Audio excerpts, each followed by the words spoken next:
કલા સાહિત્ય અને સ્થાપત્યોની નગરી વડોદરાને ક્રિએટિવ હેરિટેજ સિટી અંતર્ગત કલાનુભૂતિ શીર્ષક હેઠળ રંગોત્સવ કાર્યક્રમ વલ્લભ કુલભૂષણ વૈષ્ણવાચાર્ય પરમ પૂજ્ય વ્રજરાજકુમારજી મહોદય શ્રીના નિશ્રામાં અને મહારાજા સયાજીરાવ યુનિવર્સિટીના કુલપતિ રાજમાતા શુભાંગીની રાજે ગાયકવાડની પ્રેરક ઉપસ્થિતિમાં આજે યોજવામાં આવનાર છે.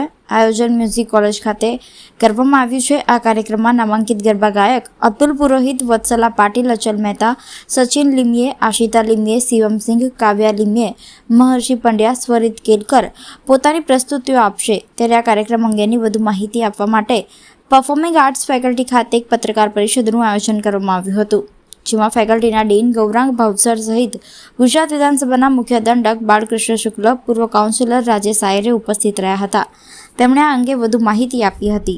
આજે વડોદરા શહેરના પરફોર્મિંગ આર્ટ્સ દ્વારા કલાનુભૂતિ બેનર અંતર્ગત રંગોત્સવની શુભ શરૂઆત થઈ રહી છે.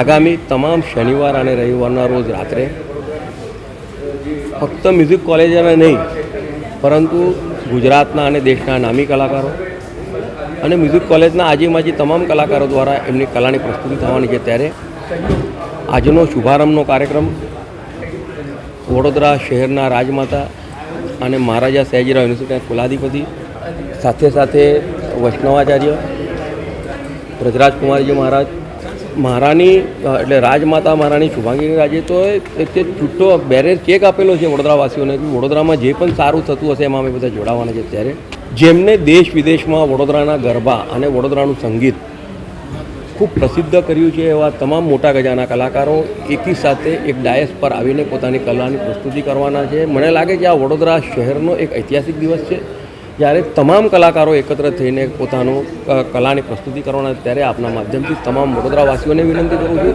કે આપણે બધા આ કાર્યક્રમમાં જોડાઈએ અને આગામી દિવસોમાં દર શનિવાર રવિવાર જે કાર્યક્રમો થવાના તેમાં પણ જોડાઈએ. અને આજના દિવસે ખાસ કારણ કે આ શુભારંભનો કાર્યક્રમ છે, તમામ કલાકારો છે ત્યારે તેમને ઉત્સાહ દ્વિગુણિત કરવા માટે આપણે બધા આવો એ જ આપણી પાસે વિનંતી.